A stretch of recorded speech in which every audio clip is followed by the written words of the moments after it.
ఇక ప్రతిపక్ష ఎమ్మెల్యేలు చెప్పిన వాళ్ళకు ఇందిరమ్మ ఇండ్లు కేసీఆర్ లిస్ట్ ఇవ్వలేదు, అక్కడ అధికారులతో చేయిస్తున్నాం. మంత్రి పొంగులేటి ప్రభుత్వ భూములతో ఉన్న గెట్టు పంచాయతీలు పరిష్కరిస్తాం, వారంలో ఫోరెన్సిక్ ఆడిట్ మొదలు, భూ బకాసురులను బయట పెడతాం, పేదలకు అసైన్ పట్టాలు ఇచ్చేందుకు కసరత్తు చేస్తున్నాం, ఏఐ టెక్నాలజీతో సబ్ రిజిస్టార్ ఆఫీసులో అవినీతికి చెక్ పెడుతున్నట్టు వెల్లడి.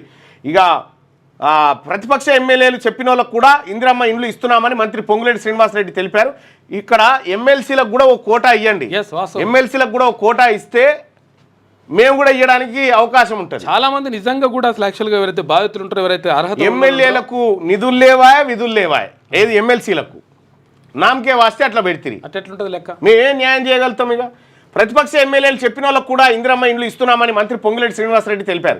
కేసీఆర్ లాంటి వాళ్ళు ఇందిరమ్మ ఇండ్ల లిస్టు ఇవ్వలేదని, అక్కడ అధికారులతో విచారించి ఇండ్లు మంజూరు చేసినట్టు చెప్పారు. ఇందిరమ్మ ఇండ్ల నిర్మాణానికి అవసరమైన మెటీరియల్ ధరల నియంత్రణకు 1-2 రోజుల్లో కమిటీ ఏర్పాటు చేయనున్నట్టుగా ఆయన వివరించాడు. ఇక కవిత ఒక్కోసారి ఒక్కో విధంగా మాట్లాడుతున్నారు. దయ్యాలని, దేవుడని, నాన్న అంటే గౌరవం అని అంటున్నారు, నాన్నకు తనను దూరం చేస్తున్నారని మాట్లాడుతున్నారు.